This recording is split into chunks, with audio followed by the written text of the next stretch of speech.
BlockSplit Meetup. We started this 2 years ago. In the meantime, we did 2 conferences. One of them started today, and tomorrow is the second day of BlockSplit 2019. And I want to first thank all of you for coming. We spent a lot of time and effort into organizing this, and we really appreciate you being here. So this meetup is something that we decided to organize because we saw that local community in Split is still reluctant to dive into blockchain things, and we just wanted to have something open for everybody, but also we were trying to have more things happening this week. So besides this, we have the party in the evening, and we have there is one company from Slovenia that's organizing even sailing boat regatta this weekend. You'll be able to apply for this tomorrow at the conference if you want. Back to this meetup. We have 2 hours before the grand warm-up party starts in Villa Dalmatia. We'll go there. I don't know, Uber, cars, or whatever. Let's just share. And it's gonna be very great, but very good. But we also want to make this meetup as good as possible. And one way that we decided to do this is by focusing on these new topics that we believe that are very hot right now and are very interesting. And what I think is they're either the topic or the niche in blockchain that got most adoption at the moment, which is decentralized finance, or the one that has the most promise to be the next one, and this is DAOs. So in the first hour, we'll have a few people here who are actually building decentralized finance institutions, and they will share their knowledge and understandings about this industry. And after this one hour, we'll continue with DAO topics, and I encourage you, everybody, to ask questions. So just raise your hand and ask, and I'm sure everybody will be glad to answer. So Paul here will lead the panel on the first part. So you guys can hear me well, right? Yes. Perfect. Okay. Okay, great. Thanks for this background. So I invite the speakers to join me out front, so we can see your faces. Here's the microphone you can use. So to start, I'll just read quickly the 1-sentence brief that was for the meetup. Decentralized finance applications carry the biggest usage of blockchain and pose a big threat to business models of the handful incumbent financial institutions. So first, we're going to deep dive a bit more into kind of introductory questions that all our speakers are going to participate in. And I will ask all our speakers to quickly present themselves and answer as short as they can to explain what DeFi is for yourself. Hey, so my name is Gustav Berenson. I'm the business developer for Europe for MegaDAO. I'm also one of the main forces behind our expansion into Africa. And for me, DeFi is really about creating a fair and equal access to a global financial system for anyone. And this is also one of the core values that we have at Maker. That we aim to give you access to the same type of finance, and it should not depend on your origin, race, or background. Hi, I'm Nick. I'm CEO of Electrocoin, first crypto brokerage and payment processor in Croatia. So what we do, we copy other people's business models. Yeah, so we did what Coinbase did for crypto globally. We did that in Croatia with our brokerage and with our payment processor. So what we do is we basically try to make crypto easy, accessible, and useful for everyday users. Hi, I'm Bruno. I work for Status right now, which is a decentralized censorship-resistant messenger. My own personal DeFi project is a Uniswap profit and loss estimator historically, which looks at your account and your interactions with the protocol historically and estimates how much you've lost or gained. And for me, DeFi is basically allowing people to exit the corrupt system, which gets to decide what they can do with their money, and then if they are allowed to do that with their money, charges them a fee for it. Hey guys, my name is Stani. I'm the founder of Aave.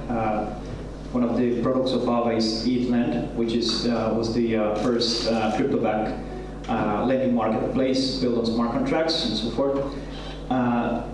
Basically, for me, DeFi is basically giving power to the people. So it's all about we and you all being able to vote and decide what kind of finance we will have, instead of basically 9 bankers in a cafeteria in London. Keep the mic. Good. We're going to revert back in that sense. Thank you very much for the quick introductions. So let's jump into the conversation. The traditional financial system has removed in many ways the power to the people with their own finances. So do you agree with that? And if so, explain how we can give better power to the people with decentralized finance, or do you think that the traditional financial institutions work well the way they work? Yeah, I think the current issue is basically that finance is very concentrated. So basically there's banks that are deciding many things on behalf of us. So basically we are relying into banks and the whole banking infrastructure, and it's kind of given because we want to trust them. But there are places where it might not, for example, work. And what I am thinking myself is what DeFi actually allows us to do, especially for me personally, is to create products that I can actually distribute to other people and create financial applications. And anyone can actually participate in this kind of financial model. So kind of the aspect that we can create something that's trustless, accessible by everyone without looking at the age, race, credit rating, which is basically very problematic in Europe, for example, where I come from. And especially in UK, where one of our offices is based, basically some people are unbanked because they have bad credit rating, which basically means that they can't open a bank account. And this basically means that you have to pay your bills in cash and so forth. So definitely I think DeFi could solve these issues, not maybe today, not tomorrow, but maybe day after tomorrow. What was the question? The question was, do you think that the traditional system and financial system has removed the power to the people, and do you think that's a good thing or that's a bad thing, and what does DeFi have to offer to give back power to the people with their own finances? Well, I guess it depends on what you mean by power. Whenever I talk to some adults, as we kids call them, like over 50, 60, they will usually tell me that they would never invest in crypto because it's unsafe, and that they would rather hold their money in a bank, which is safe and insured and so on. It's a difference in perspective, and we have a completely different outlook on this matter, because we know we are running a system that is infinitely more secure than any bank, but they've been miseducated all along. It's like someone being taught that the earth is flat for 50 years and then on his 50th birthday being told that it's not. It's very hard to switch that mindset. So I like to focus on around the bitfalls.com education portal, kind of to explain technical matters in a more succinct way. And my aim is to kind of re-educate these people. I started with my parents, to re-educate them that banks are in fact not to be trusted, at least not as much as they would like to trust them, and that maybe math is more trustable. Math and computer science is more trustable than he said, like 9 people in a cafeteria. So I think it's a matter of, if you look at the power of being able to do anything with your money, then the traditional institutions have definitely taken this away. But the power to feel safe is on us to kind of convey to people, and basically showing them that the blockchain isn't as much of a nuclear bomb for your wallet as they think it is. So. Not as scary as it seems. Yeah, I didn't answer your first question, which is what's DeFi for me, and I'll just do both of those together, because for me, decentralized finance is a great conversation starter for bankers. because in my line of job, in my line of work, I talk a lot to bankers. I secure a bank account for my company, and okay, all of us, we can here agree that decentralized finance brings power to the people. But we've seen that banks are here to stay. We've seen that in 2008 when everything was collapsing, and then they are here to stay because they are interconnected with the power, with the state. And the whole system is here to preserve basically the banks. So our fight on one side is to free ourselves using blockchain, using decentralized finance, but on the other side, reaction of the bankers when I talk to them about decentralized finances, oh wait, oh, we need to talk. You know, it's also moving them towards us because they are finally realizing that they cannot stop us and that they will have to change, which I think I don't think we can destroy the banks, but this movement not only is giving us freedom, but is also moving banks in the right direction. If any of you would like to add a comment or disagreement to what one of the speakers is saying, by all means jump in as well. Yeah, so I think for me, I think that whenever we talk about like DeFi, I'm way more into like the financial services aspect rather than the currency aspect. Where I mean, I do believe that the cryptocurrencies in general has like a place in society, but I don't think they're like particularly efficient at the moment in regards to what you would do in your everyday life. There's some very, very good use cases for stuff you can do with, for example, like international transfers is like an obvious no-brainer. But I think for me, what I really want to see is that we get financial services built on top of the blockchain, such as what we're doing at Maker and Arv, which can actually go in and help people with financial possibilities that they didn't have access to before. I think that for me is like the biggest and most important thing of DeFi. I mean, of course, so I'm from Denmark, right? Which is probably like the place where we have like one of the best functioning financial systems in the world. And I don't believe that the DeFi movements will really get like a big breakthrough there because everyone actually has it pretty well.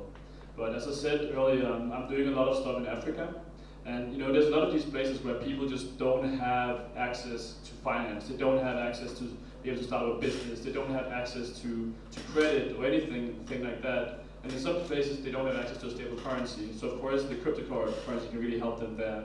But what I'm really, really excited about is these services that we build on top of the blockchain and just like kind of exclude like some of the cryptocurrency aspects for like a moment and be able to help people with like the stuff that really matters, right? Which is, financing their businesses, getting a loan for a house and stuff like that. And I think this is something that we're moving towards. And kind of like the way that we see it at Maker is that right now we're kind of like at the verge of the first technological breakthrough which will benefit the poor people. Because everything else we have seen in that regard in the financial system has only benefited the rich. It's only made the banks richer. It only made them to be able to add more fees and do more things with the financial system that would just accumulate more wealth for them and just take more power away from the people. So this is what I really want to see. Great, thank you. So what you're talking about is, in a way, banking the unbanked. So is banking the unbanked something that we want? Is that good for new societies and new economies? Is that the right direction?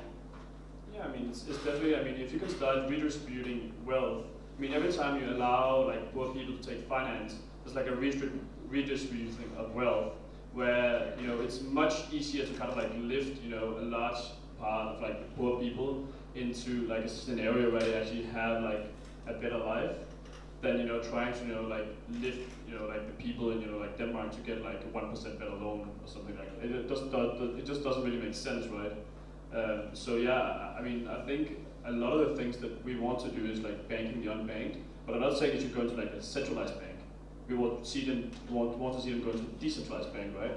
Because so far they haven't been able to get these services from the centralized bank because they have been deemed too risky or like not profitable enough.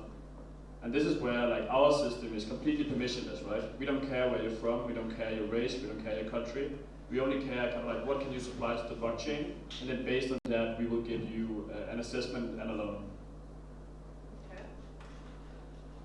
Okay. Yeah, I think this is the best place to talk about banking, the bank in Europe, because Croatia is one of the countries with the greatest proportion of people who cannot use their bank accounts. That's really a big thing in Croatia. Whole of Europe is moving towards a cashless society, and through using cards and payment apps to do your daily business. And there's a sizable population in Croatia who cannot do that because they owe too much, and then they're by the force of the court, their bank accounts are blocked. Those people work only with cash, exclusively with cash. And moving toward cashless society means, depriving them of their livelihood. That those people are in existential crisis. So we don't have to go to Africa. I mean, that's where you do your business. Yeah, but we here in Croatia. One of the things we as a crypto payment processor, one of the visions that we have is to make those people who will lose their means of payment once Croatia moves to cashless society, to allow them a way to just pay their bills and buy stuff. So yeah, I think in Croatia especially, this is a really, really hot topic. Yeah, I can only agree with that.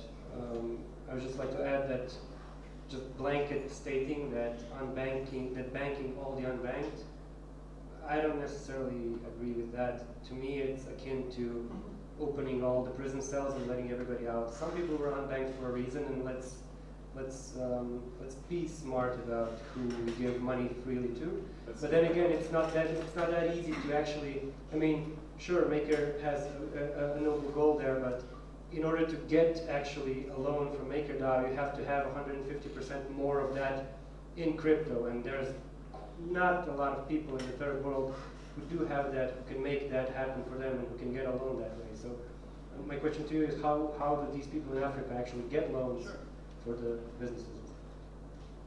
Yeah, so I mean, I totally agree, right? So there's like two things to this question, right?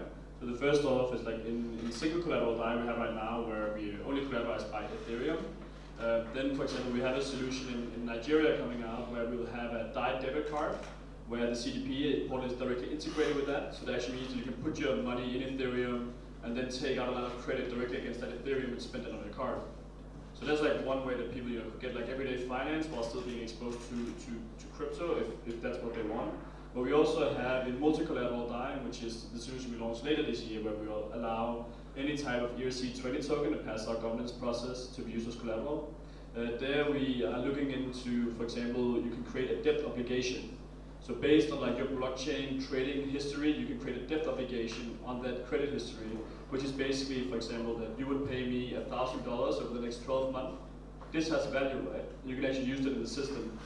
So you can actually, based on the transactions that's logged and public on the blockchain, you can create a line of credit, like a debt obligation against that. So you can actually go in and offer these people like finance. And we have a few projects dealing with this. Both in regards to like community pensions, where like a pension pool would be able to give credit based on this, but also we are working with a project, for example, in Ethiopia called JamiPay, that currently have agents out in like local villages once a week to allow people to pay like small utility bills through them because they don't have a smartphone, so the agent needs to come with a smartphone. And then they get like a credit history based on that, and that will then later on be able to be used to give them a debt obligation that can be used as collateral. So you're using someone's trade history as a reputation?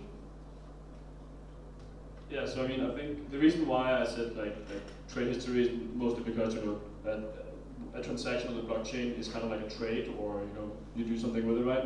But mostly you trade with it. But I mean, it's the same as you do now, right? If you come to the bank and you can see that I spent like $10,000 over the last year, that means that you have like a cash flow in and out of your account, right? And based on that cash flow, you can get a line of credit. And a lot of these people, they work in like the informal industry, so they're paid in cash.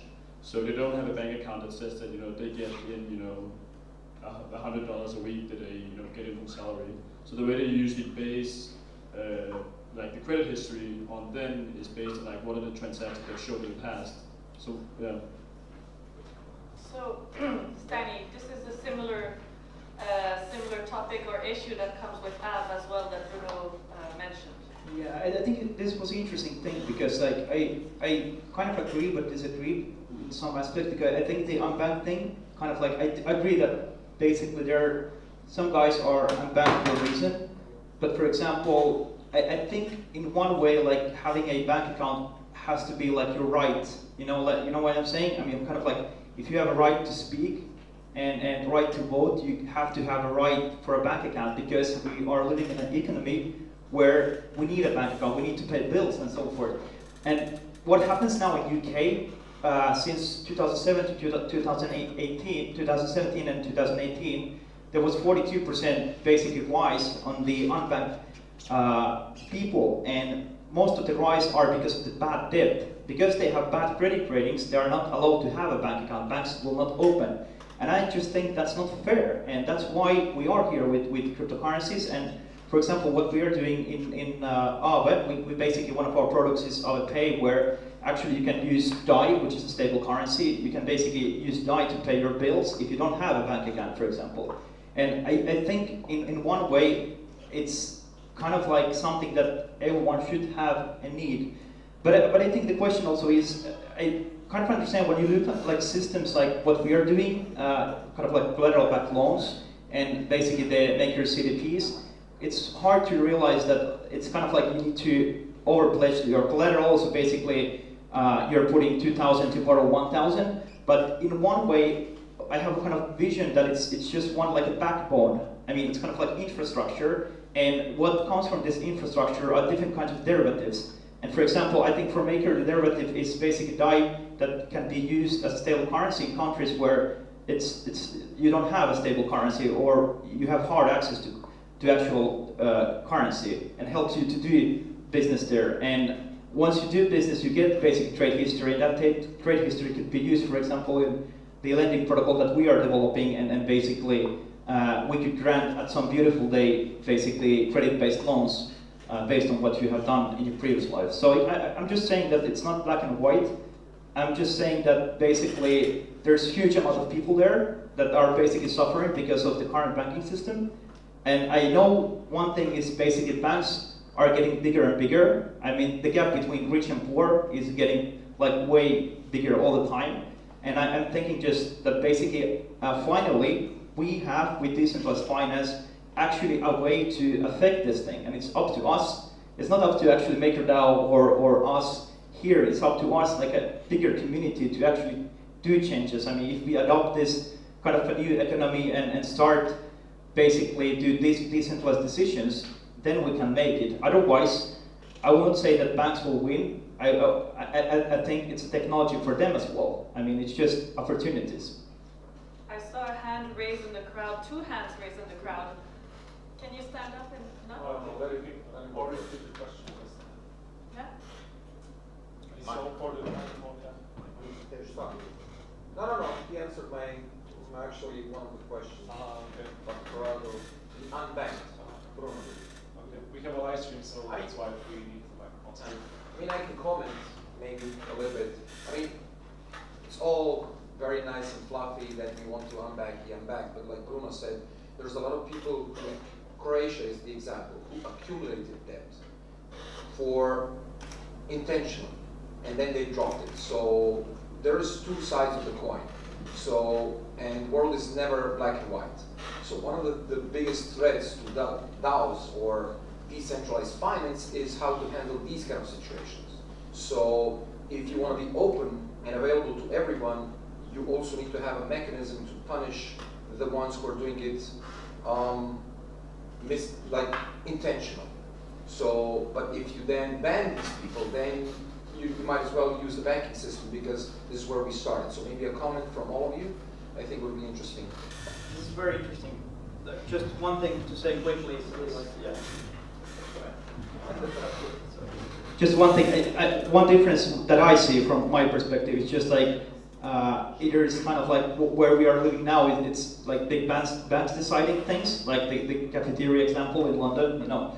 But otherwise, I mean, one of the interesting things here in DeFi is and blockchain is actually like the decentralized governance. So I think it has a lot of potential, just as a small comment.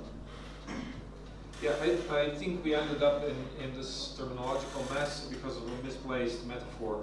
I really don't like this banking the unbanked metaphor because for me, crypto and banks don't have anything to do with it. Not only because banks have been closing my bank accounts, but also because for me, definition of crypto is the title of the Bitcoin white paper. So it's peer-to-peer electronic cash system. You don't have a right for a bank account, but you do have a right to use cash. You do have a right to pay for stuff, and that's something that cannot be taken from you. So instead of describing decentralized finance and crypto payments as banking, let's use two metaphors: cash and pawn shops. Because you enter a bank and you ask for a loan, and you might need some collateral, but you also might not need some collateral. If your loans in a bank were 100% collateralized, people would not end up in debt because you have collateral and it can be liquidated. That's how decentralized finance works. That's not how banks work. So if you go to a pawn shop, you get a loan on a collateral, and you cannot end up indebted with a pawn shop because they will just liquidate your collateral. So I don't think you have, I mean, that's not, I don't have to decide it. You don't have a right to a bank account, but you do have a right to pay something with cash, to buy bread. You have a right to go to a pawn shop and give your car and get some money. And I think that decentralized finance and crypto is just putting that on the electronic layer, just making that portable. If you lose your mobile banking application, you don't lose your money. You just get a new phone and the money is in the bank. If you lose your wallet, your paper wallet, your cash wallet, you will lose your cash. And if you use your crypto wallet, you will also lose your crypto. That's why I think that crypto and banks don't really mix on several layers. Yeah, but I would also say that like when you talk like banking the unbanked, you don't talk about banking the people who got kicked out of the banks because they did like bad credit schemes, right? You talk about the people who never had access to the financial system in the first place anyways. So I think this is like a very important distinction to make. And when we talk about banking the unbanked, I mean, you can call it what you want, but like, you know, giving people who previously only used cash, giving them access to like a financial system. And whether you define that financial system as banks, or a DeFi movement, or as MegaDAO, I mean, that doesn't really matter, right? I think that's more, you know, like going into like talking about like specific determinations of what that word would mean. But yeah, I mean, I do completely agree that like the market where we're looking, for example, at like a debt obligation, it's not like, for example, in Croatia. But in Croatia, we're looking at other things. We are pretty close chats with the World Bank about specifically some of the issues that we see within the trade finance system. So trade finance is, you know, like, imagine like if your supplier is like a big company, you send some goods and then after 90 days they will pay you. But if you're like a small company looking to expand, you know, waiting 90 days for like a big cash injunction from a big company, it's like a pretty long time to wait. So we have this system called like trade finance. And trade finance, the way that it works now is that you go to the bank, they look at you and they're like, okay, you can get the money up front from, you know, maybe like between 5 and 8% is quite normal in Europe. So that means that you're basically paying between 20 and 32% per year, you know, for this line of credit. And I don't know if you have seen how much backlash Maker has gotten recently for raising the stability fees, but we're still like pretty far away from that amount, right? And this is on, you know, like a line of credit that's given to you based on the credit score of like a very big company. So we had some examples with the World Bank, you know, for example, like about like Armenian or Romanian companies who were supplying goods to German car companies. But because they were based in Romania and Armenia, they could not get trade finance on their invoices, only because of their location. So this is some of the things when I talk about, you know, enabling like global financial access. That's like, I don't think you should be discriminated. If you're both supplying to the same company in Germany, then whether you're German or Romanian or Armenian, that should not matter, right? But that's just because of the commercial banks have just kind of like excluded some of these companies from the equation. I'm not saying there's like all companies in those countries, but there's like a part of the companies that's, you know, not accessible for this. Thank you. We have two questions from the crowd. Brief. Yeah, I have So when you say banking the unbanked, I'm not looking at people in Africa or Asia who don't have bank accounts, because I don't see it as having a bank account being banked. There are more things to banking. There is loans, there are all of these other services and privileges actually that you get if you have access to banks, to people who banks. So I have my own personal experience. In my previous startup, we were trying to get a loan, which was actually guaranteed from the government, and we couldn't get it. We were pressured by the bank to put up some big collateral, like we were supposed to shave off our family members to, like put a mortgage on real estate and things like that. And what happened was we had a very influential and very connected investor who was very influential in the Croatian government and all of these circles. And all it took for them is one call, and the deal was done and we got the loan.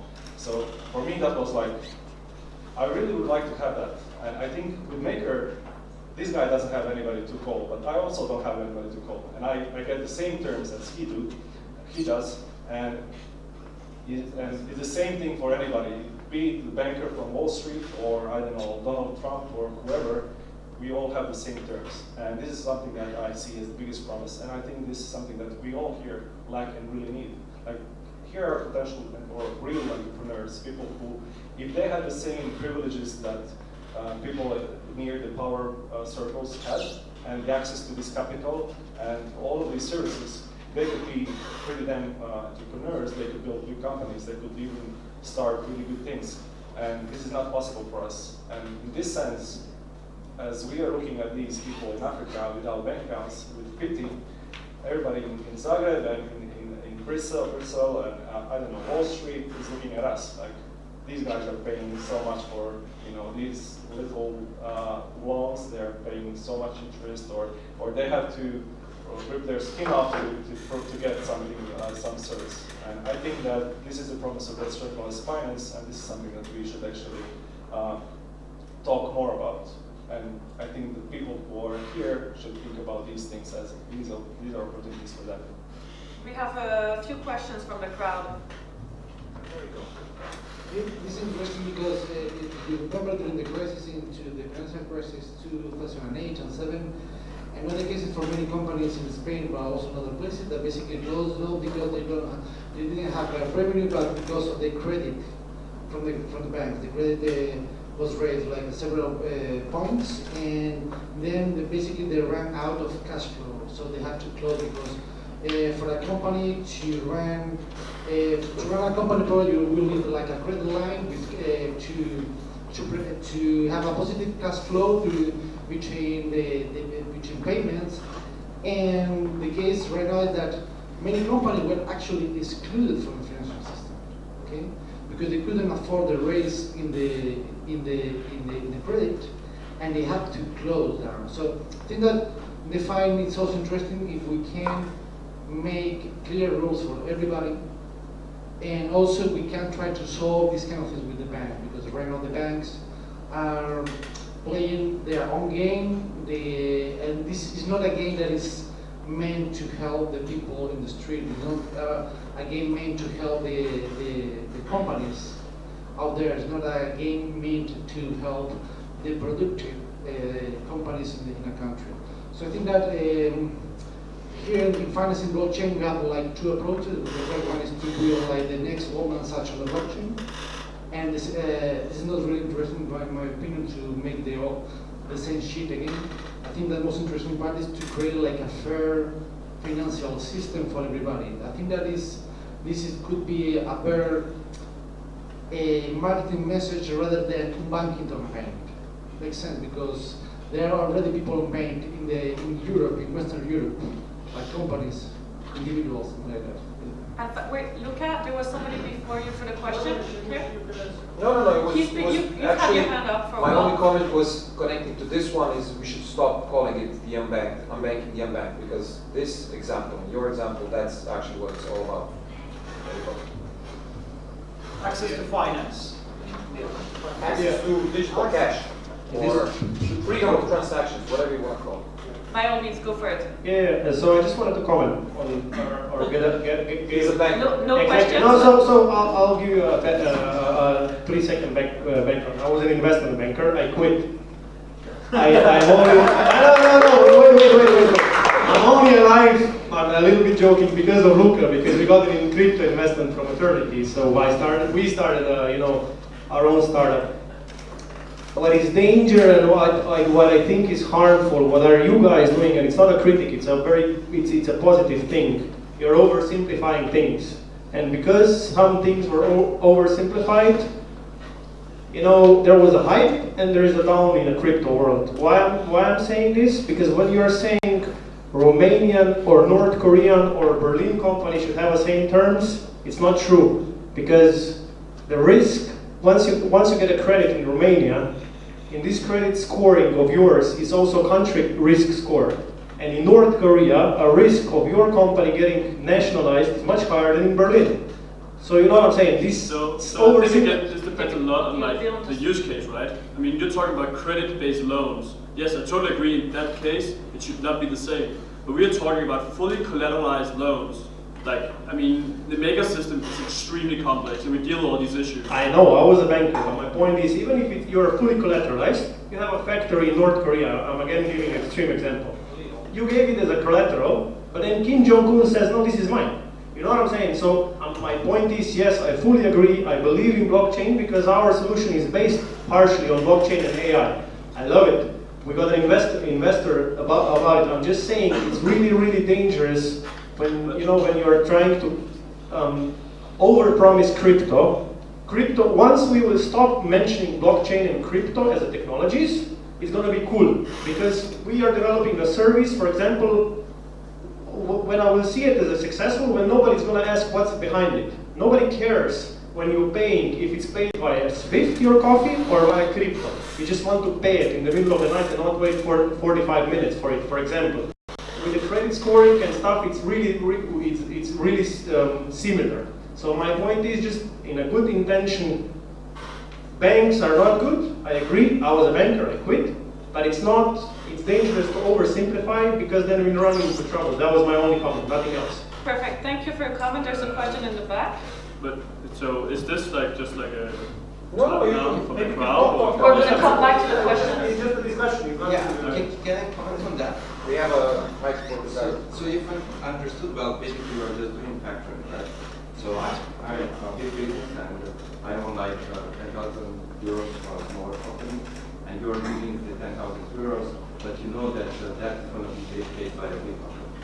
So in that case, the risk is, why would that big business to work with a company in Korea, right?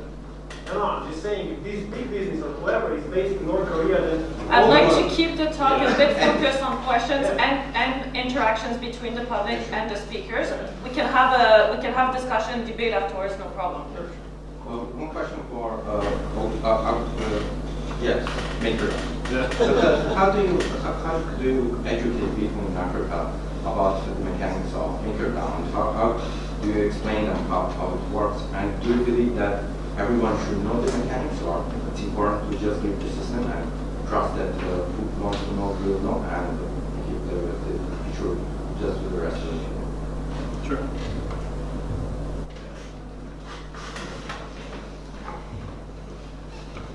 Yeah. So first of all, I just want to put a quick comment to what you said before about that Kim Jong-un will take your assets. But I mean, if Kim Jong-un, he can hack MakerDAO smart contracts and pull the Ethereum out that's collateralizing his loan, he's able to do something that no one else can because it's literally impossible. We can continue the debate afterwards, guys. One of the cool things about the blockchain is that no government can go in and seize your assets. I mean, they might be able to cause you personal harm or something like that, but if I have my stuff on my hardware ledger, right?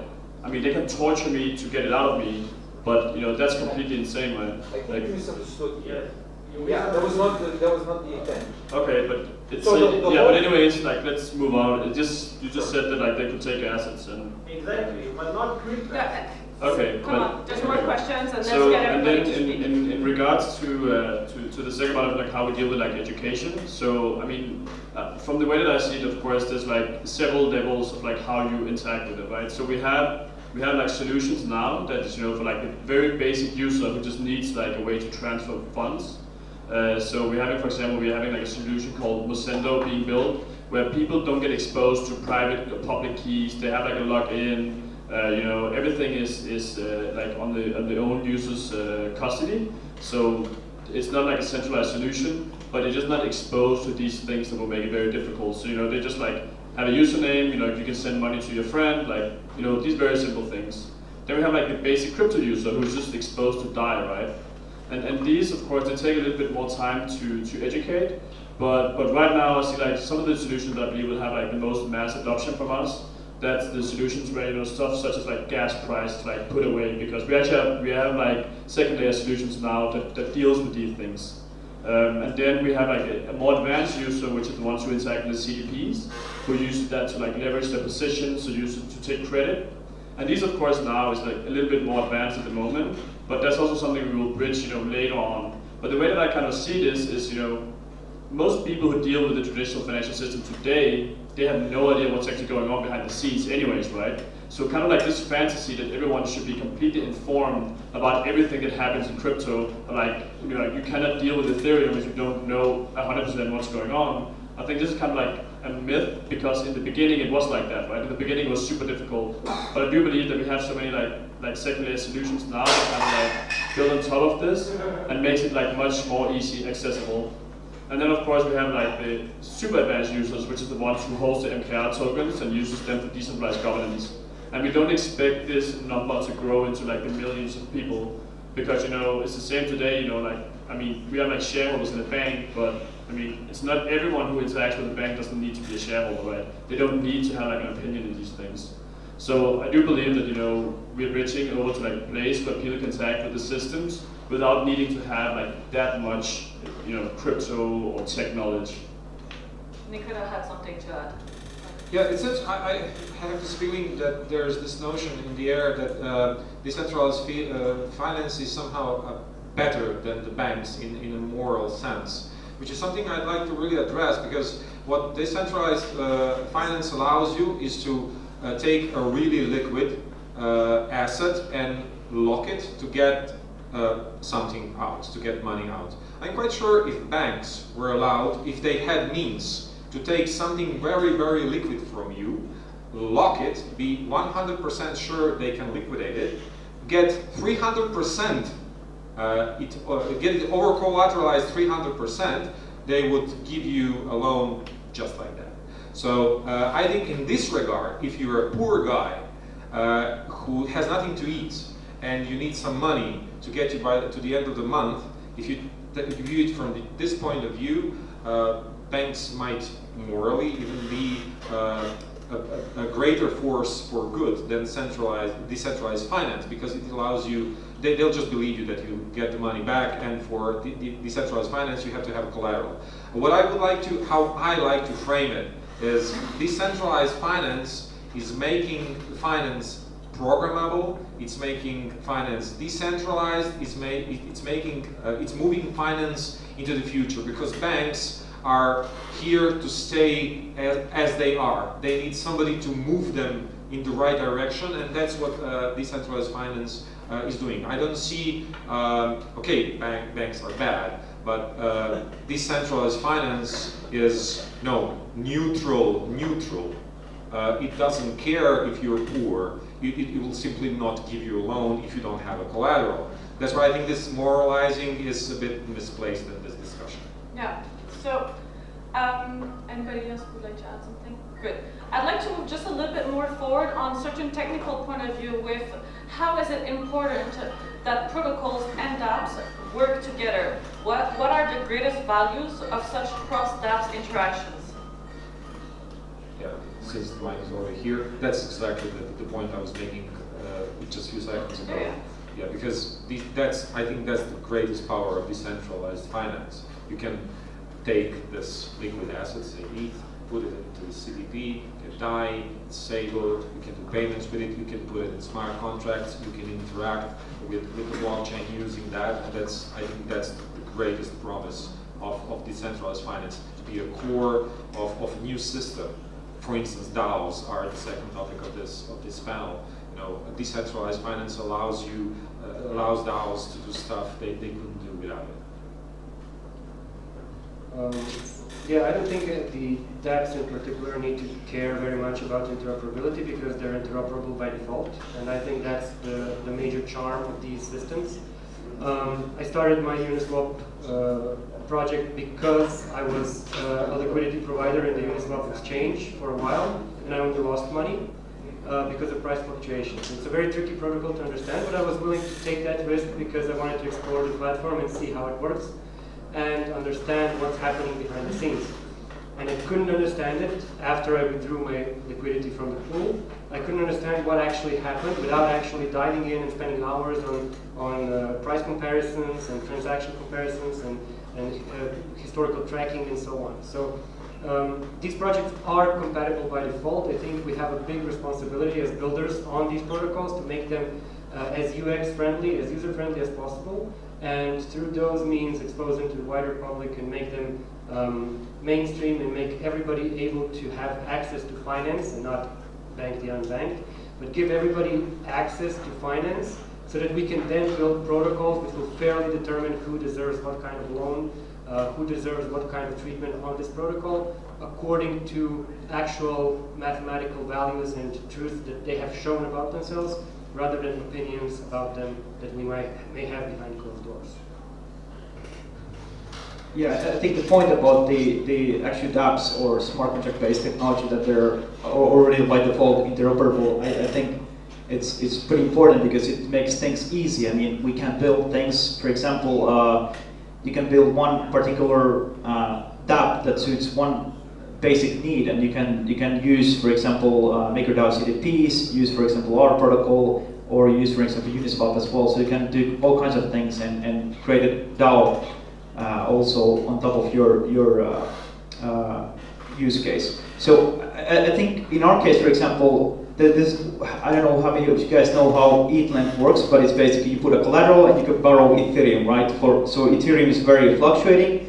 So if you borrow like this, basically you can't spend it in real life, right? So basically what we did in the previous days, basically people came to the platform and borrowed, let's say, 1,000 USD worth of Ethereum, and within 6 months returned 1,000 USD worth of Ethereum, right? So basically then the lender needs to hedge his position in an exchange or so forth. But the borrower doesn't have the kind of fluctuation risk. So basically what we did with MakerDAO, we integrated the DAI into our platform, so anyone can actually borrow DAI and spend that in real life, and don't worry about the fluctuation. And also the lenders are pretty happy because they're always getting DAI and interest on top of that. So basically they don't need to hedge themselves elsewhere because the infrastructure is already there.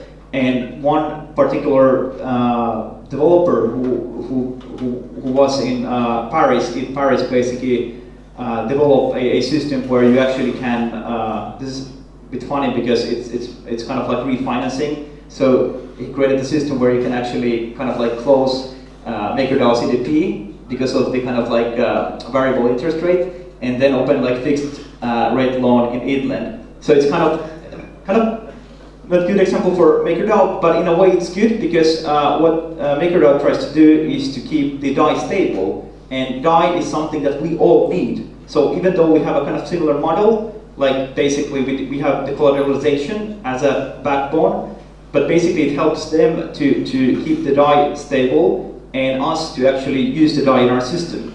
And other people like you, I don't know how many developers or hackers here is in total, just a quick. Okay, that's good. I mean, you have all the opportunity to actually build because of the fact that smart contracts are by default interoperable. We can build all kinds of crazy shit on top of these things, and it's super cool, actually. We have 2 comments or questions. Yeah, I just want to comment on this. I mean, actually right now we encourage these solutions, right? So we actually encourage like Compound, Diamond, and Celsius and so on to do these swaps, because the way that it really happens is that like we still have the same like DAI in circulation, like the same DAI demand for that. But it actually is like super important for us that these things are possible, right? Because it keeps our system in check. So if more of this had happened, we would never have increased interest rates to the point where we're at now. But right now, it's like even though the interest rates are that high, people for some reason still rather want to use Maker CDPs to gain leverage on their ETH rather than switching to like Ethylene, which is like it doesn't make sense. So we really want this. I mean, the way that we hope that this will like plan out is that kind of the same way with banks, that they have like like an ecosystem, like normally like a regional ecosystem or like a local ecosystem, like within Croatia. You get like somewhat the same rates on like real estate loans, for example, because to keep each other in check, right? And I think hopefully we will reach that point like at the same point like someday, right? Where whether you use like Ethylene or Maker and so on, like you will pay for like the risk associated with that platform, and not just like the platform that has like the most popularity and like where people think leverage is the most fun. Okay, I'll take the microphone. Hi. I'd like just to ask a question for Aave and the Maker. The question is regarding the products you are building. So basically, we are now in the early phase of building these exotic products that are existing in the financial system. And we all saw the Big Short movie, where in some point in the future, the system could collapse before even knowing that it can collapse, okay? So at this moment, the DAI is collateralized by more than 400%, which makes the system fully stable, right? But do you guys talk about the potential threats that could happen? And can you please describe what are they, so that we can be prepared if we see something like that happening, that we can close our CDPs or return the DAI or withdraw them from the lending fees and so on? Thanks.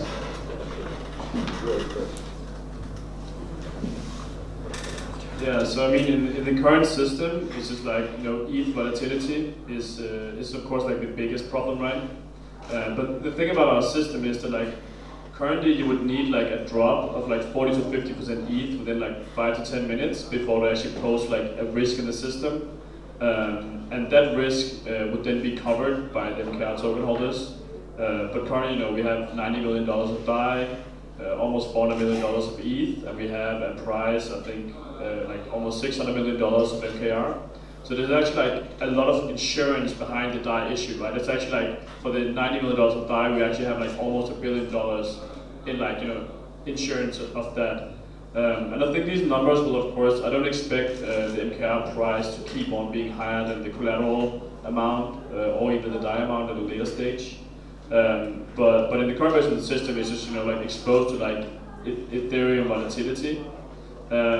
But in the future, when we launch a multi-collateral DAI, we'll have like a system that will absorb like many different types of collateral, also real-world assets like bonds and stocks and real estate and so on. But the system will be inherently biased towards what there is more of in the system. So if we are like overly exposed to a specific asset type, you'll get like worse terms to that asset type. So I think this is like one thing that's like very important, right? And then as well, it's like the inherent transparency of the system. So I think it makes it like much easier for people to detect these things. We have a lot of like statistical tools that's like built on top of it. I have like a slide I'm gonna show tomorrow at the presentation. It shows kind of like some of these like tools that we have. You can go in and like check the health of the system that like already like verifies what's going on, right? And then one last thing. We have like a company called Risk Metrics. They build the risk models for a lot of the financial tools we see today, like a spin-off of JP Morgan in the late 90s. And they build the risk models that detect the mortgage bond crisis in 2008 for JP Morgan, and actually made it so they sold all their mortgage bond backed securities before the crisis, 6 months before, and didn't get hit. And we have one of those guys on our like advisory team as well to help us build some of these risk models. So we actually put like a lot of like effort, and we spend so much money on like risk analysis and risk teams. And one thing that the crypto community is quite good at is tech, but we also need to kind of like be very aware that we need to outsource some of the things that we can't do better. We can't kind of like do ourselves, right? So like get the experts like outside help you need, and like if you're like a developer, like of course you can be good at some other things, but don't focus on like things you aren't really that experienced in, I would say. I think Gustav said it all. I mean, if kind of like we're doing a lot of work to keep the system, but as you said that everything's so new, but in a way, isn't it? I mean, everything we have invented is basically we took from traditional finance and put this decentralized finance. I mean, we just use smart contracts now instead of like trust. So I mean, we didn't invent anything new, but we gave new terms and we gave kind of like community input into this, and we made assets pretty liquid now. I mean, we have like in cryptocurrencies and tokens, basically we have very liquid assets and they move very, very quickly. And it's something very interesting now. I mean, it's kind of new in one way. So I would say kind of like this is a risk and kind of we're in some way prepared. But I would still say that the worst case scenario is that these assets will go close to zero. But on the other hand, I mean, if people basically pay their debts off and basically can withdraw collaterals, that situation will be pretty good. But probably it's not going to happen because we already had 2008 when basically we had real assets that basically went to default. I mean, in properties, you just need 30-20% price movements and you're kind of like in a deep shit, Yeah. And basically we over collateralized by 200%. So kind of we have a lot of kind of caution there. But still, what we are trying to say here, we're trying to put as much as effort into the risk and basically spending a lot of resources there. But I'm also saying that the same thing exists in traditional finance. And one funny part is people are not talking what's happening between the big banks. They're lending back and forth, and back and forth again. And all on credit, just calling your friend from UBS to Credit Suisse and asking, hey, can I do a swap? And basically hundreds of millions going here, back there, and and they're trading money. So the huge risk is there as well. And I think what Gustav mentioned about getting real assets like properties, it actually mitigates this big pile of shit that we have in the traditional finance and could actually bring more kind of real assets there if we can solve the custody and kind of make the, how did you call like legal ice breaking, right?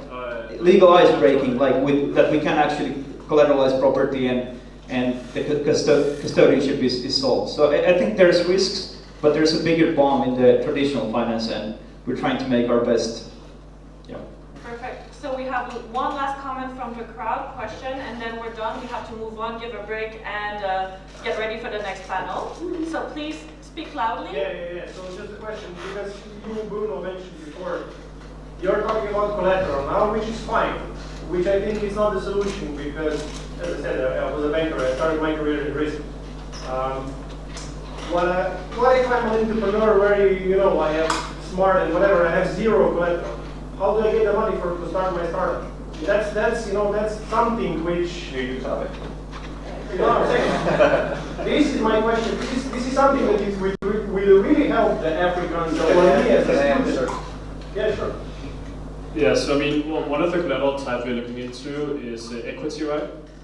So actually you being able to collateralize your startup through like equity. So the way that, if you're like, but I mean, you said you start from zero, but if you're like a startup, you wouldn't just go out like, I have an idea, and then go ask the bank for loan, then go try to find finance. You would have to build up your startup first, right? How do you do that?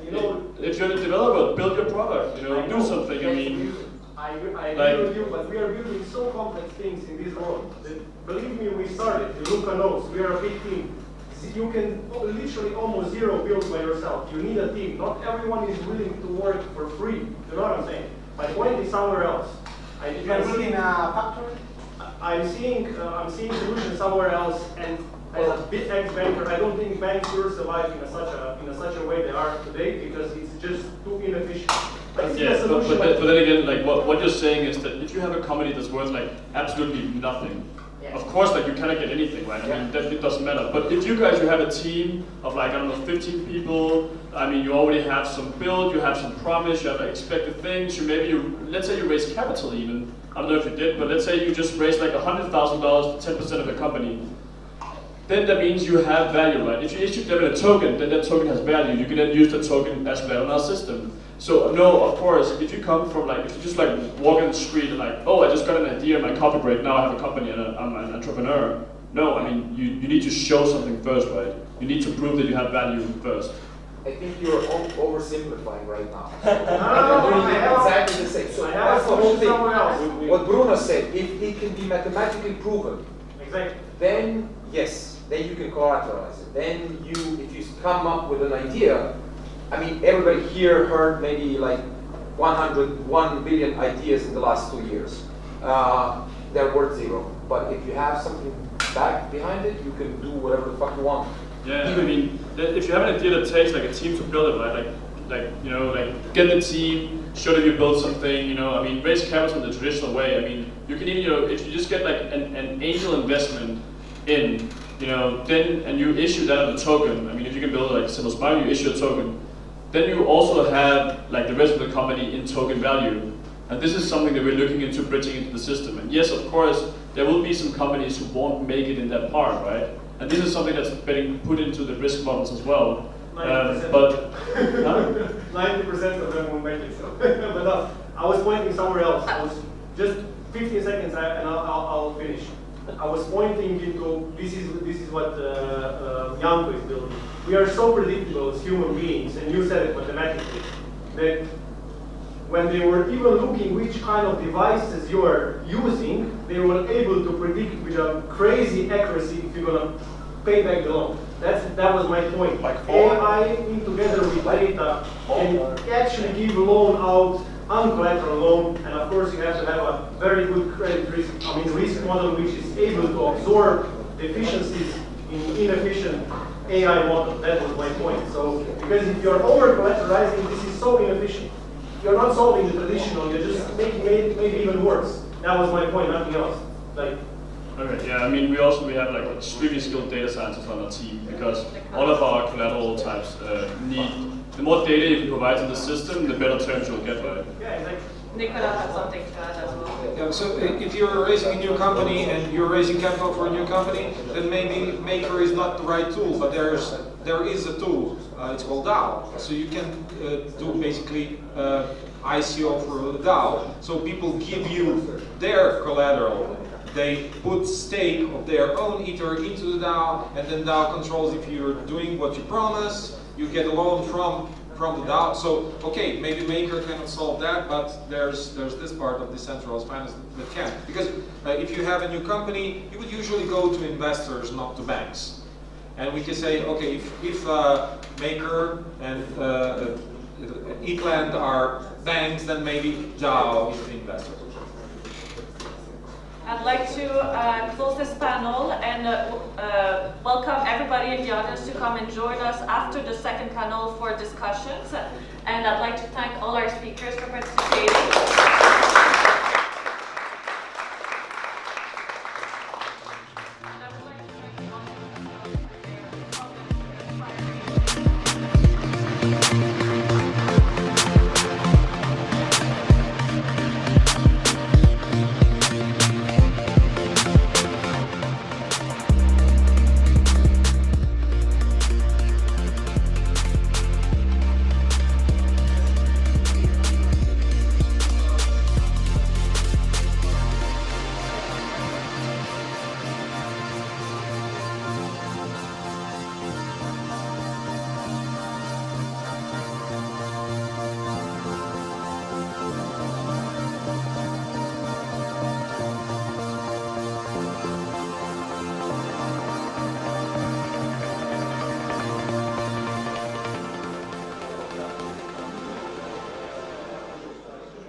Vide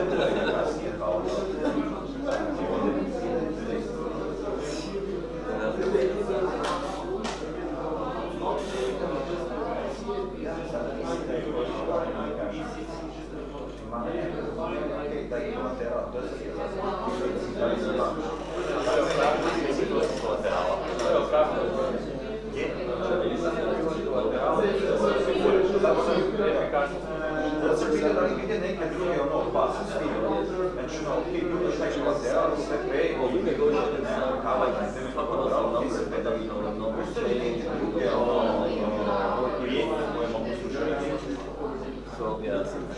Super imati lateral. Let's take a break.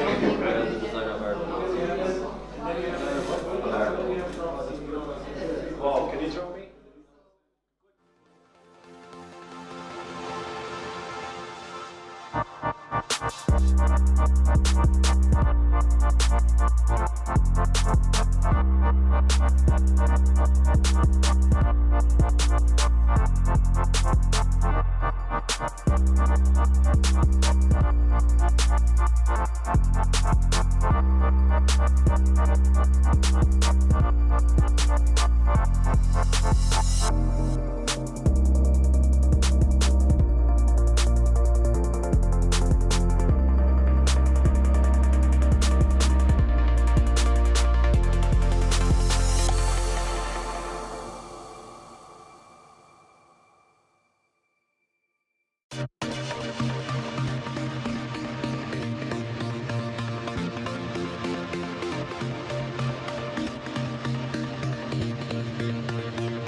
topic now will be DAOs, one of my favorite topics. And with me here I have Daniel Shavit from Panda Network, who is, I'm sure, about to become part of Aragon ecosystem. They right now have a vote for Aragon giving them grant for this. So if you have any Aragon network tokens, vote for him. Or listen to this talk today and then decide if you want to give him any money. Okay, so next is Felipe Duarte, and he's here to represent the DAO stack. And he's also, again, he and Daniel will do workshops tomorrow, so I suggest you to look at the agenda and join these workshops. And then Vukasin, who is doing a very cool tool for DAOs that I believe they will all use. And I met him in Paris when they conquered the Eat Paris hackathon. They won 2 awards and out of 4, and those 2 others were, okay, I'm not going to use any bad words, but they had very cool projects, unlike the other ones, and they won both awards. Yeah, so yeah, we can start. I'll just, I now introduced you, so I don't think we need to waste time on that. I will ask you one thing. So I believe that DAOs are going to be next big thing, and I can't wait to start using them. I was playing with decentralized finance, but because I don't have much money, it doesn't really serve me right now. And I don't have assets and things like that. So I can't wait for me to be able to use my entrepreneurial instincts and potential and actually use this technology to do these very cool things. And I believe that everybody will recognize this opportunity soon, and that we will have everybody playing with DAOs as they do now with Maker CDPs. What brought you into this topic of DAOs, and what do you think, is it going to be the next big thing, and what do you think is going to drive this? Yeah, okay, so I mean, I think as you said, like the big issue is the one of organization in society today. So we're kind of changing a paradigm from a one where you have like nation states and corporations that are very centralized entities that really control the flow of not only information and data and financial systems, but also of labor and of people organizing themselves through, you know, regulation that prevents people from organizing themselves in a decentralized manner. And so DAOs are very important on this aspect, which is the organization of labor, but it's also important for, I think people will talk about this, for activism. It's very important, and I think there are three main opportunities and challenges in this. The first is kind of the one of what is open source sustainability and how to fund the public goods, which are our blockchain networks, and DAOs might help a lot in that, and there's a lot of discussion in Ethereum today around using DAOs for this. The second is about the regulation of these DAOs. So, how do we make these legal? If we make them legal, does this have issues in terms of KYC or money laundering, etc. regulation that makes kind of the DAO lose its autonomy? And then the third one is kind of political. Probably me. Sorry. Okay. Continue. Yeah, and then the third issue is kind of the political issue of DAOs. So, how will these be used, and what will be the groups who use this in a good or bad way? So I don't believe it will be only a positive thing. I think it also relates to the previous discussion on DEFI about the unbanked people. We will be seeing, we'll be seeing a lot of stuff about, maybe in 20 years when DAOs become the big thing, it is who are going to be the unchained. So if you're not in a reputation system and you don't have your decentralized identity that proves you, and so you can't participate in a quadratic voting that is more resistant, then that has a lot of issues for anonymity, for preserving people who are not on the tech, and so that is one of the biggest challenges, bringing the unchained people on. So to answer your question, how did I end up with DAOs? I have a vast history of frontline activism in Brazil and protests, and clashes with cops and things like this. And it didn't take very much for me to realize that direct action, the monopoly of force, is just so huge that we're not going to achieve much by breaking a few banks' windows. Did you run away from the current president or from the new president? I ran away before.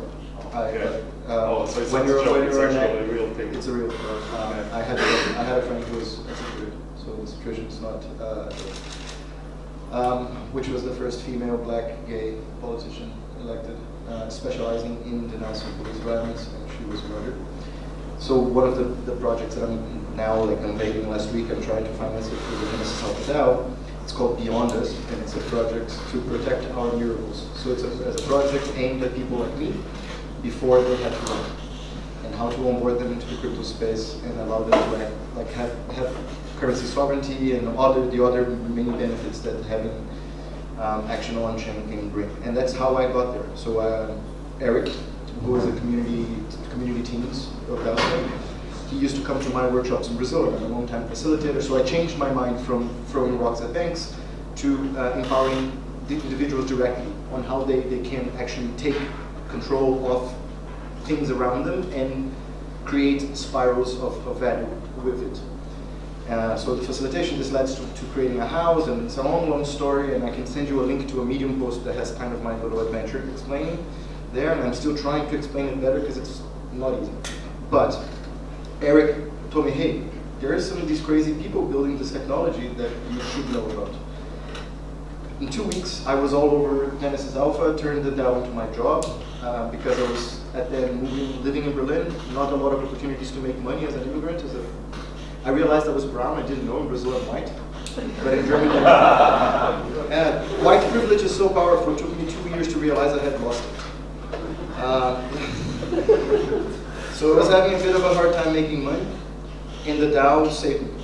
So I was in a place where I could look around and say, hey, you have this problem I know how to fix. Do you want me to fix it? That's how much it is. And then I really bankrolled my 2018 in the DAO. So that's my best advertisement for like join our DAO or join a DAO or start a DAO.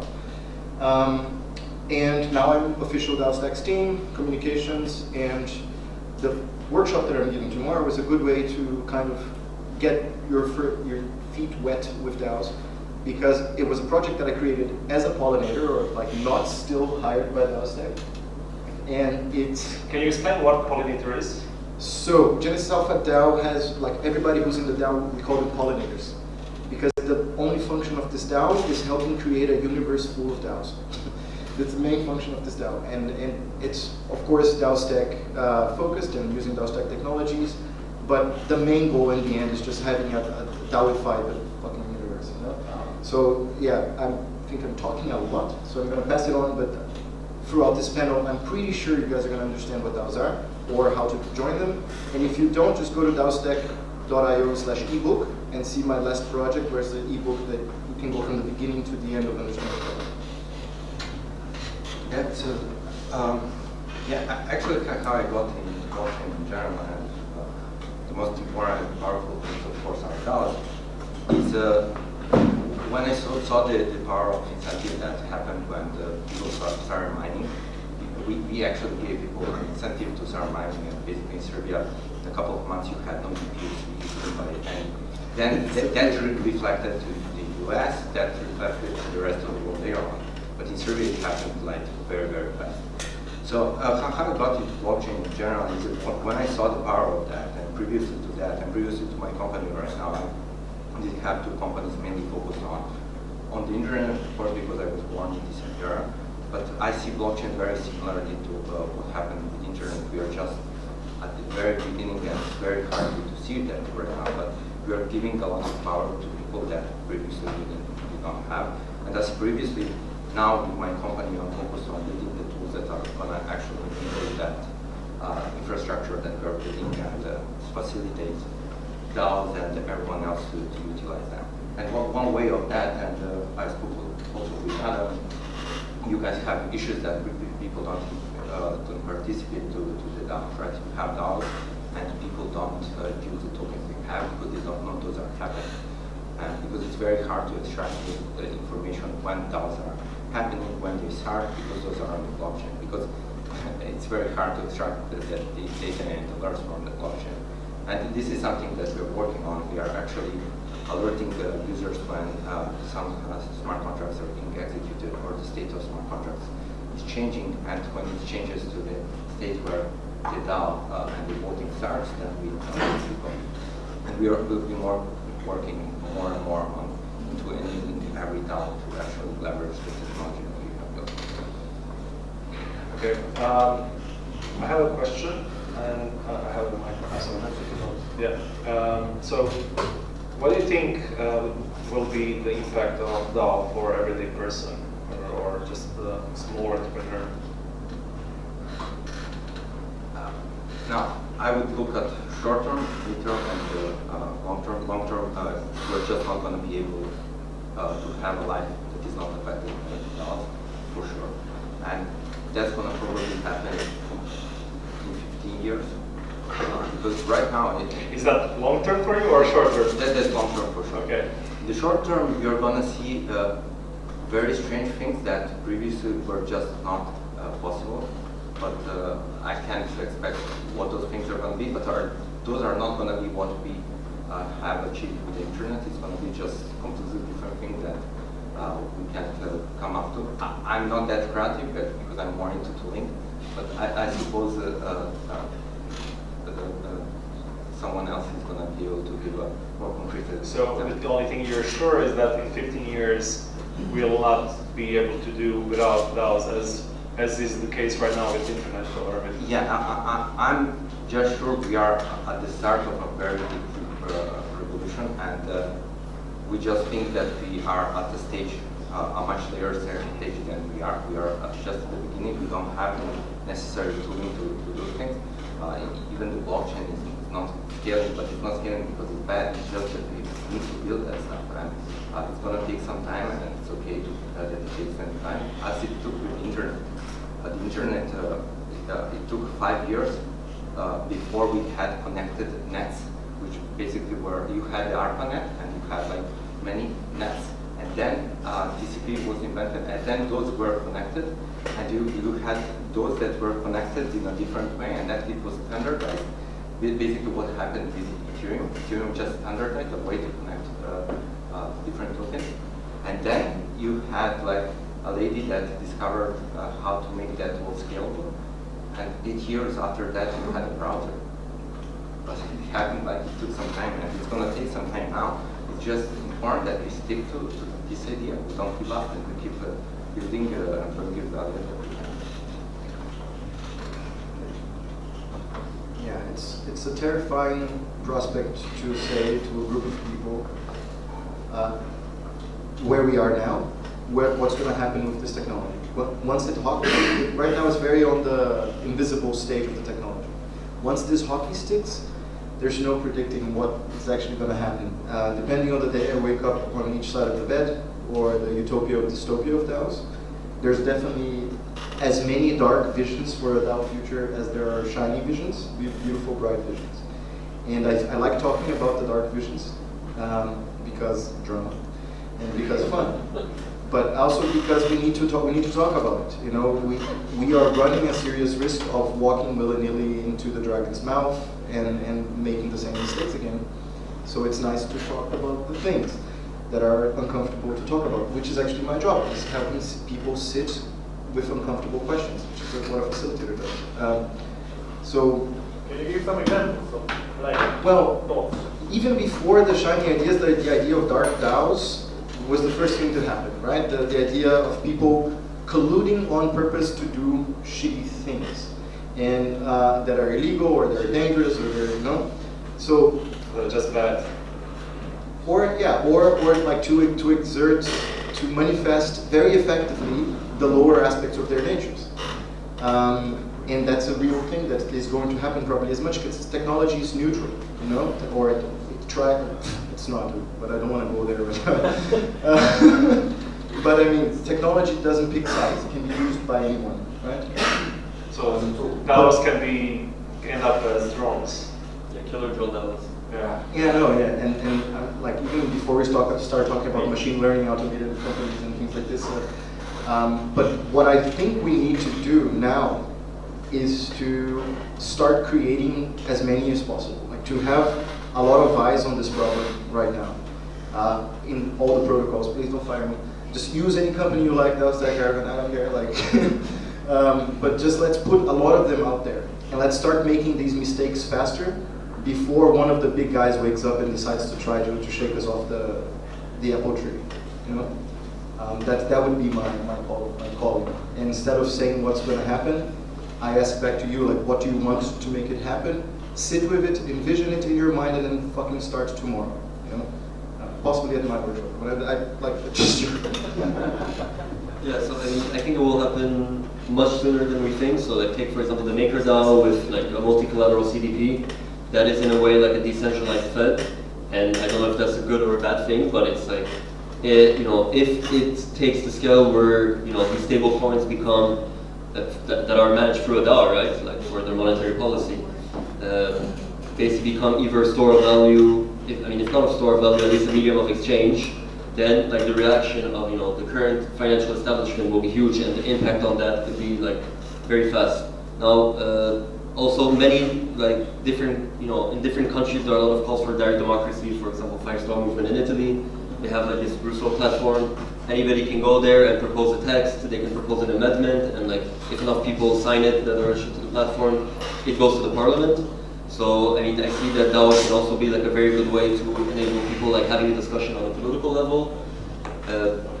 Wherever like the tool will be like useful, like empowering people or not, will really depend, like as you said, on big business. So, you know, like Facebook can come and say like, you know, DAOs, dark DAOs are dangerous, but we know people's identities, we already have everyone's information, So we will just put like a button like, transact with your friends, like create a company on Facebook. And that will mean like a closed environment, and so we have to be really conscious about like, how these things might evolve. And the last thing is that, the impact of DAOs is that we're kind of designing them with a mechanism design point of view, which is in a way like trying to modify people's behavior or induce people with incentives to a certain way. And so you should not let like us, the kind of researchers or protocol designers, decide what is going to be the day-to-day impact of these things.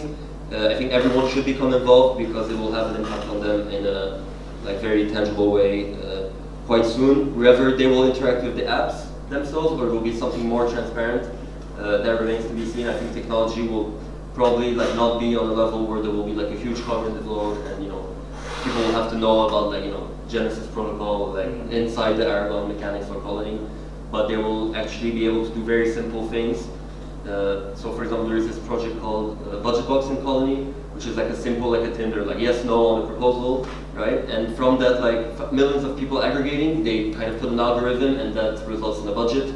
So that is also very interesting to see how transparent kind of modes of organizing manage to generate more relevant information and better organizing of societies. Okay, this made me think of a thing.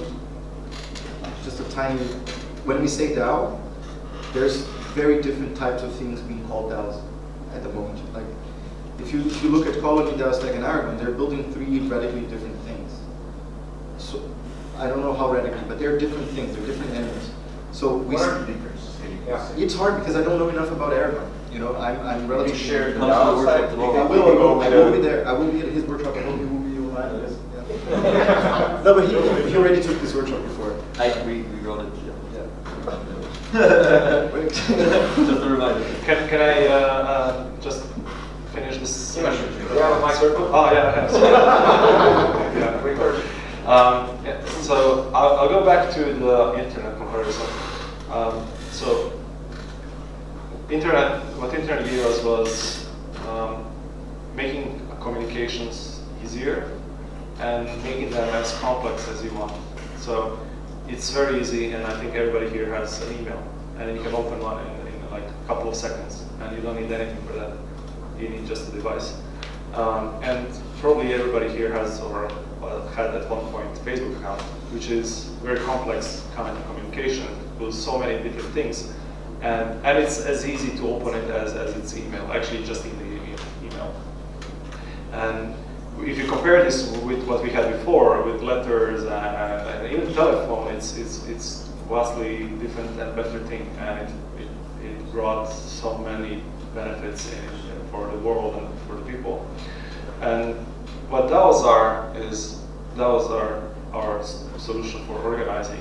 So internet brought us communications, and I think the DAOs will bring us new ways of organizing. So it's going to be as easy to organize a group of people, be it a company, activist group, or I don't know, fund or whatever, local community, city or state, whatever.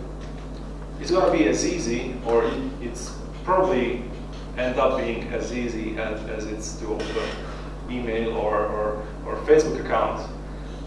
And at the same time, we're going to be able to do it as complex as possible. Same way as internet now lets us communicate is as complex ways as we can. And I'll again share my own experience. So I have a startup, and there are some things that you can do in C Corp in Delaware that are pretty normal, and you go just to ordinary lawyer there, and yes, you will pay things. So it's not as easy. You have to spend quite a lot of money, but still, you can do it as complex as you possibly want right now, or you can imagine. But you need to go there. I cannot do it from here. And so what happens if I am just, playing the poor Croatian guy story, just advocating for people here, people who have ideas and who it shouldn't be as hard to start a business. It should be as easy as starting a Facebook account and just a Facebook page, and you're, I don't know, you're making something with your hands and reselling it, or you are doing tours, or you have this super high-tech startup that you have 3 kinds of founders, which all different ways of vesting schedules and equity distribution, and you have investors and all of these things that make it so complex that here in Croatia you can not even do it, and you need a lot of money to do it, or you work on trust. So this is what I see as the promise, and you can see I'm more looking into the business side of things, but this can actually be applied for all of these other use cases. We have one question. Do you have to want to reply, or? Yeah, actually, I would like to add to that. Okay. Currently, you actually, and that started recently, you actually can open a company with the Stripe Atlas from Delaware, and you're going to have the same paperwork. And Atlas, Stripe Atlas really tries to make it as simple as it should be for you as a startup, not to lose time on that, and it abstracts away all the complexity that is necessary. Stripe Atlas, yeah. Yeah, but what I believe for DAOs is going to be much more important is the incentive structure that you can put there. Because complexity. Yeah, you can introduce much more complexity. You can even link that to performance, and you can link equity to performance, and then you don't have management. Maybe you don't want to bake in some incentives, because if you do it wrong way, you know, okay. And that's always true for power. Even before, you're bringing a lot of power, and that power can both positive and negative. It has been negative for the internet, and it's going to be for sure negative for DAOs. And I think we are doing actually a very good job at preventing that negative side, and it's very important that you are aware that it is going to happen, because when it happens, it's going to last for some time, and we need to survive that phase before it actually picks up. And this happened for the internet. You had a lot of bad things happening in the internet, and we went through that because the value that was provided on the internet was much higher, but it was also used for negative purposes. Now, because we all can see the power right now, which was not the case for the internet, it was like just information, just getting information. The bandwidth is increasing a lot, and when we think about user experience of apps, it's not the user experience, it's increasing the bandwidth with which I can absorb information. That is actually user experience, and with time we are just increasing the information that we can have, and now we can't even control the information that's in our head. So we have issues on Facebook, Instagram, and so on, because so much information is getting in, and we are not able to control that because the power is somewhat adapted. And they have an incentive to do something different. That this is the issues as well that we can solve with DAOs in the future. Okay, let's hear the question. Can you give the mic? No, it's fine. I can. We have the live stream, so you probably want more people to look here. Yeah. So I think we are forgetting one thing. I think that we are forgetting that you can have a perfect DAO. I'll just call it DAO, whatever it means, as you mentioned, but it runs on infrastructure. So I'm a big fan of giving power back to people. And last year we were sitting in Luca's incubator, and he was giving one of the best speeches, if you ask me. So we are taking for granted an infrastructure like electricity and internet. You can have a perfect DAO, but if the country shuts down the internet, what are they going to do? Where is it going to run? So you need to, take control over back also the infrastructure running whatever, because now we have, you have Node 9 or whatever, which one is so powerful. And it's the second thing, you need to charge it up. If you don't have those two, you can have a perfect DAO, and you will not give back, power to the people. What DAO is kind of doing, you know what I'm saying? So this is something we are taking for granted, and we should take maybe a step back, take control of the infrastructure back, and then, of course, also developing the other stuff. So you're assuming that we will come to the point where police will not be able to stop us. They will try. They will not. They will send army. They will not. They will even risk riots from all the people by shutting down the electricity for everyone to stop the DAO. That's happening in China at the moment. Yeah, but it's a very extreme case, and I don't think we are going to face that in any near future. What is happening in Brazil, China? They are controlling. You know what I'm saying? You can't even use Google. Come on. But that's not because they want that. And the thing is that they are already incentivized to not do that because you have chaos if you break those things. Also try with water, food, you're going to have chaos. And the government doesn't actually want chaos in the government. The rule. Yeah, just again, I feel like an interpreter here. Can you take the microphone? Sure. What's I'm trying to, So maybe talk to.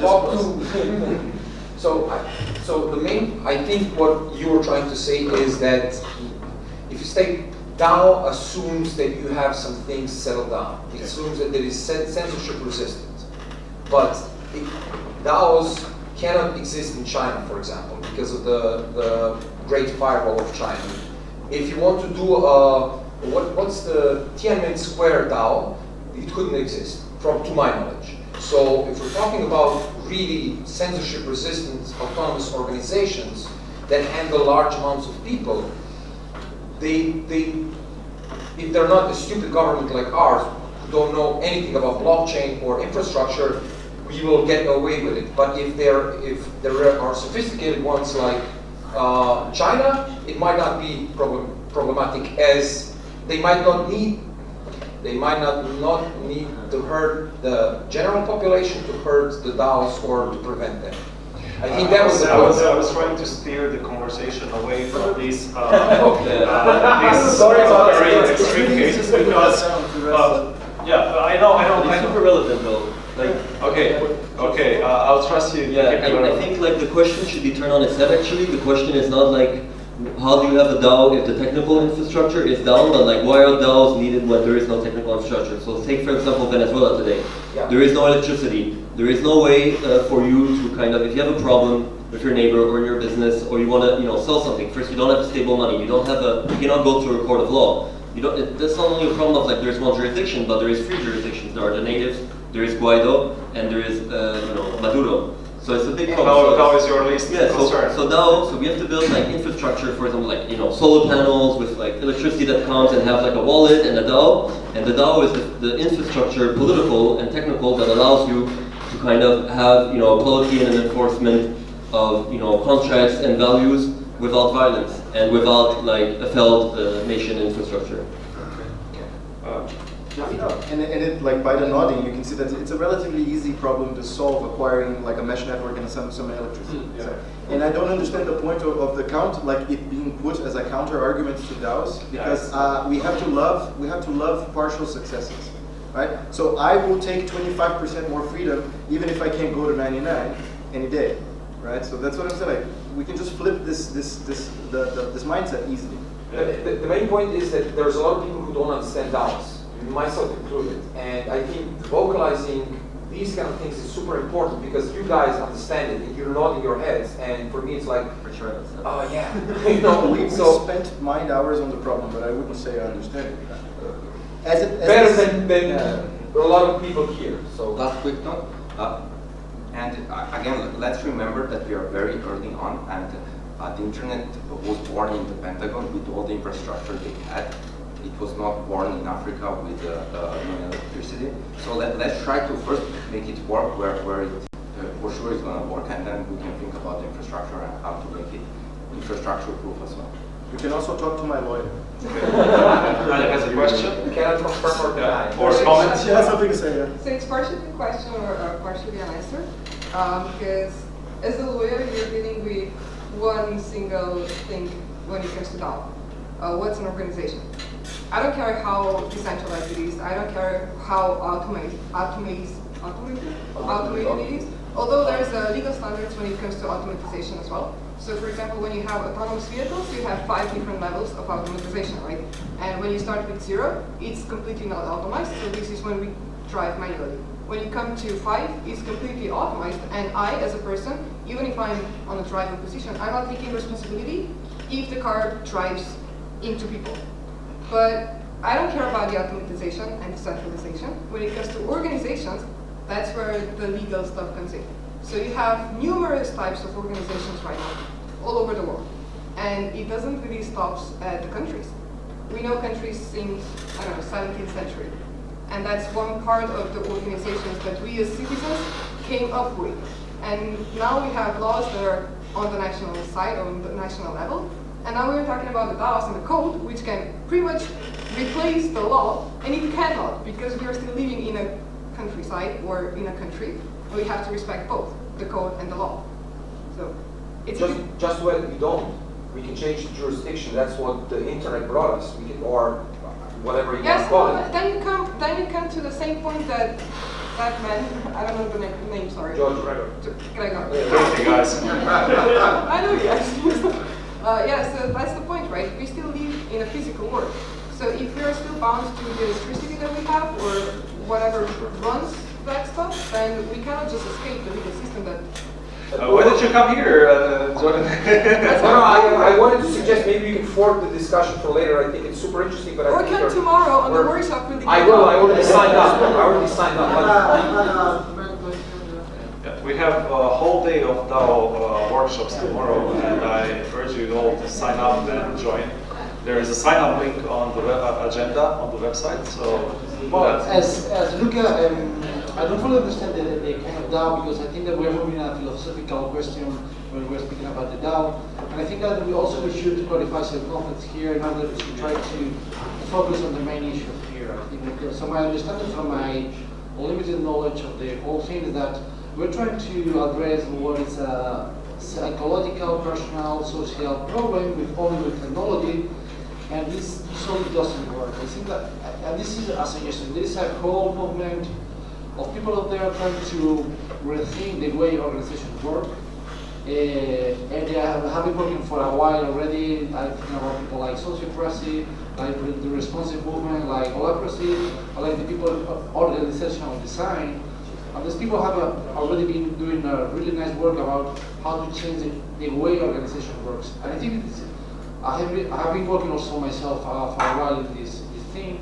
And there's a huge trend of people who are basically fed up with the ways companies work, with the ways organizations work, and they don't try to create like new try to against organizations to build something new from the scratch. They just want to create more human organizations. So I guess that the DAO as a technology, because it's just a technology, can help to solve these kind of problems, could be really interesting.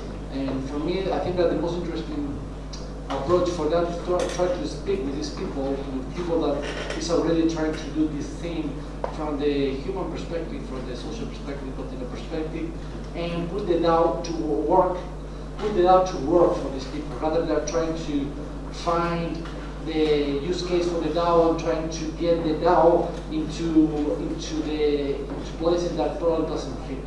Make sense?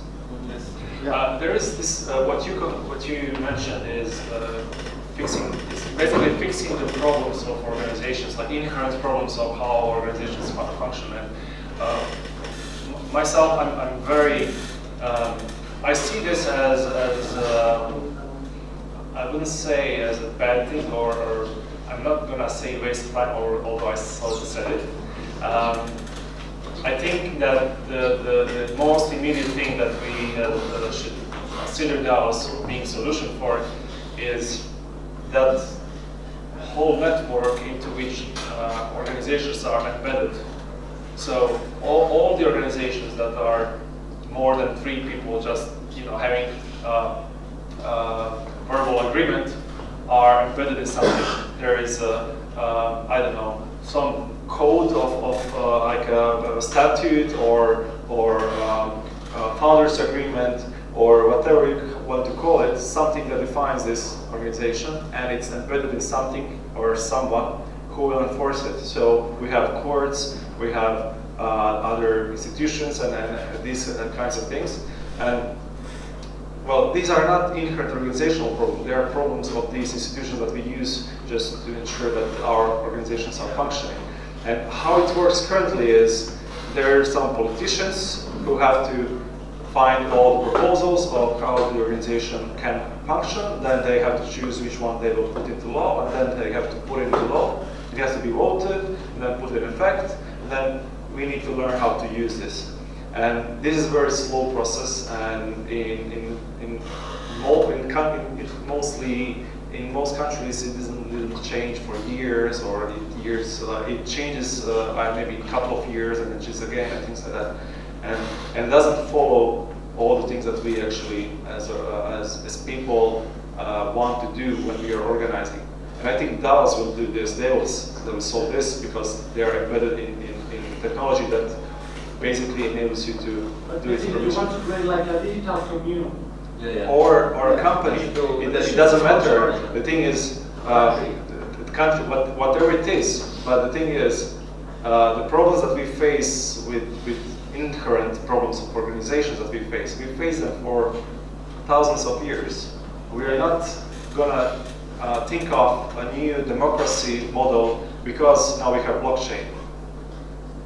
We will not think of new company model because of blockchain.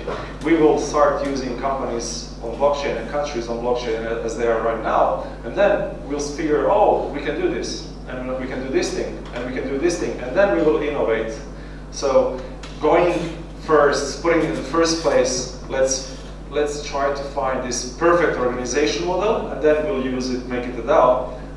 For me, I think it's wrong. It's wrong, and it's not going to bring us any closer to solving any problems. What I think is, let's try to make everybody easier to organize in the way they're organizing right now. Just make it easier, and give them all of these possibilities and see what they do. Yeah, my principle is that probably we can try another approach. Okay? Now we are thinking about the DAO, how a DAO should work, and then we're trying to find the place where this DAO can work. Okay? But instead of that, we can go the opposite way. We can try to find which problems are there in the organizations, try to understand that properly, and then try to understand how the DAO as a concept can help that. And then probably we can. Guys, can I just make one input? Because the thing that we're missing here is it's a radically new type of organizing that it doesn't, you don't have to belong to a DAO, you don't have to have a profession anymore, you can hold reputation in several DAOs, and DAOs can hold reputations within DAOs and DAOs, and you can I want to operate as a photographer now, and I find a place that needs photography, I do that, and then I can become a coder, and then it's a radical shift to identity and the sense of belonging to organizations, and relating to the production of value and the needs around you. And this mind shift is the big change. That is hard, that's hard to do on a personal level, right? And what you were saying, at the same time that this vision of empowering the people who have been doing decentralized organizing for decades without the blockchain, which people like me, but there's hundreds, but there's also the Uberization of everything. And this is just the same danger. Like, I want to bring the mirror of the dark vision at the same time, always, right? And also bring up this matter of individual self-perception and belonging to an organization, and I'm going to pass it to Daniel. Can you answer? So yeah, thanks Luca. I think you alluded to something very important, is that technology is social before it is technical, and that is a very important thing. I'll go back a bit to the first question, which is what brought you to DAOs, or like blockchain. So I was part of like kind of a community, so the Argentinian people might know it because it's one of the places that Yaniv writes about where Ethereum was born, actually, with Amir and Vitalik, called Macau. And the problem is that, you know, the state wants to kick the people out of this place. These artists, they want to, you know, take the art that they built and etc. So like the question of those was like, how are you able to preserve like, you know, the stuff you produce together, and how can you enforce it outside of the court of law, outside of, you know, the cops trying to beat you up, because like this is what they're gonna do. You're outside of the system and you cannot enforce like relationships between each other. But more generally, I think that DAOs is kind of like allowing the individual to kind of dance together as a social body through the machine, and it's a way to mediate relations between people through protocol. So we're at 5 minutes past 8. Let's have one more round of questions, like just quick answers. I'd like you to tell me, what are you bringing to DAOs in the next year?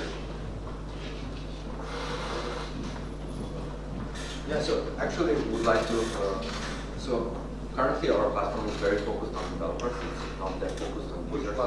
So Tenderly is a monitoring platform for smart contracts, Tenderly.app. It monitors smart contracts of DAOs? It monitors every smart contract. what kind of things it monitors? We can monitor moving down, we can monitor crypto keys, like okay, token, anything. Okay. And we made it in such a way that it's very generalized and that we can put on top of that everything that we want. So when the DAO hack happened and those guys woke up, and luckily there was a guy who was looking at the logs of the smart contract of the blockchain, and he saw something funny happening. That was accidentally discovered, that he was accidentally monitoring. And now there's you, and you can actually have a system that monitors your DAO all the time. Yeah, okay. Absolutely. And we would like to bring that to more users because right now we are focused to developers and user experience is focused for developers. We would like to expand and give users the ability to be notified on some events on when water is happening or when some events happen on those DAOs. Okay, cool. Thank you. It's amazing. Though I'm right now involved in a few projects. Of course, Communications for DAO Stack, this book, Decentralized Thriving, which forwards a lot of the discussions that we had today from very smart people, 25 experts. It's free, you can download like now, ebook, DAOstack.io/ebook.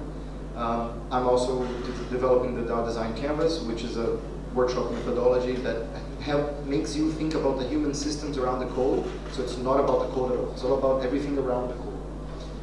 The other thing I'm doing is I'm calling the mandala, which is a visualization system where you can see governance happening. So I want to give the emergence of visual voice. I haven't talked to much people about this project yet, but it's bringing cybernetics to governance, right? So you drive a bicycle, you can see if you're going left or right. I want to do that for governance. And the other project is the DAO incubator that I think Daniel was going to talk about.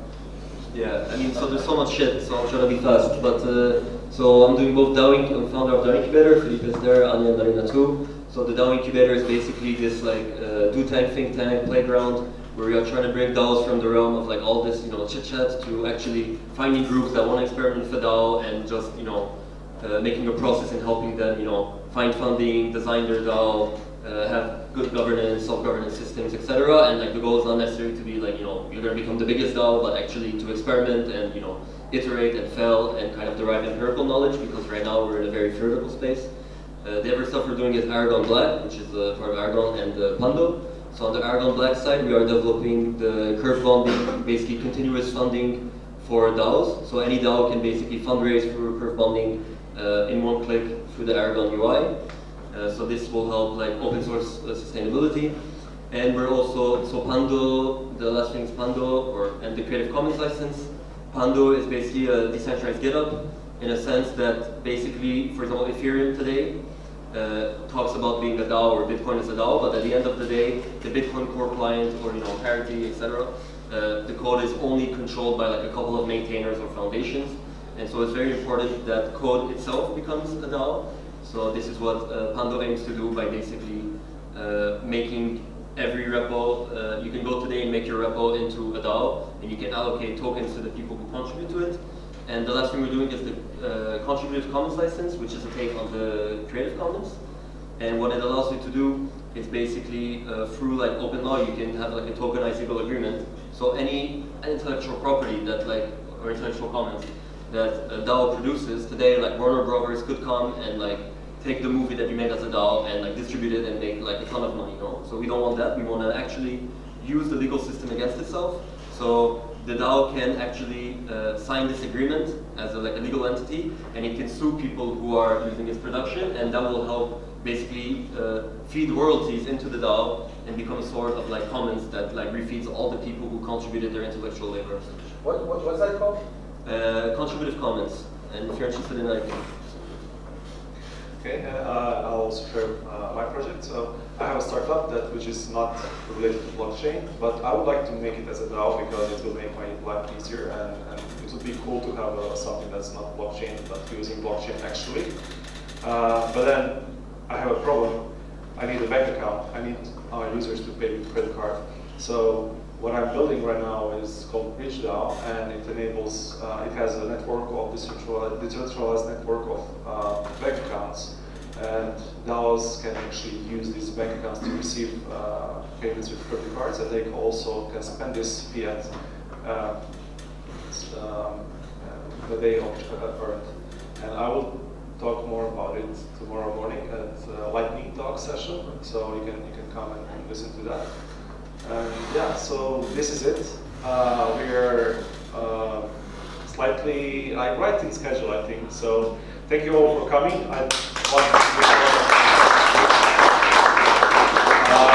Okay, so we can now go and have this nice party in Dalmatia. See you.